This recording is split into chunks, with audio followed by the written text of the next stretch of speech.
Hi అండి. సమ్మర్‌లో మనకు మెయిన్‌గా ఉండే పనైతే వడియాలు పెట్టుకోవడము. సో, ఈరోజు మన వీడియోలో అయితే సాబ్దానాతో వడియాలు ఎలా పెట్టుకోవాలో చూపిస్తున్నాను.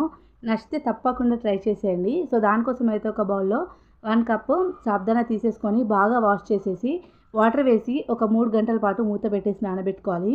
మీరు వీలుంటే నైట్ అంతా కూడా నానబెట్టేసుకోవచ్చు. సో, 3 గంటల తర్వాత చూస్తే బాగా మెత్తబడిపోయాయి.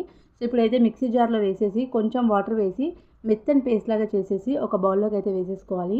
నేను ఏ బౌల్‌తో అయితే సాబ్దానాన్ని తీసుకున్నానో దాంతో 5 టైమ్స్ అయితే వాటర్ అయితే వేసుకొని ఒకసారి కలిపేసుకోవాలి మీడియం ఫ్లేమ్‌లో. సో, ఇలా కొంచెం గట్టి పడిన తర్వాత అందులోనే ఒక స్పూన్ సాల్ట్, కొంచెం జీలకర్ర వేసేసి బాగా మిక్స్ చేసుకోవాలి. ఒక 2 మినిట్స్ అలా కలిపేసి స్టవ్ అయితే ఆఫ్ చేసేసుకోవాలి.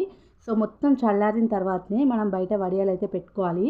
ఇలా ప్లాస్టిక్ కవర్ పైన పెట్టేస్తే మనకి ఈజీగా వచ్చేస్తాయన్నమాట వడియాలు. సో, 1 డే అంతా కూడా డ్రై అవ్వనివ్వాలి. సో, 1 డే తర్వాత మనకి వడియాలు అయితే రెడీ అయిపోయాయి.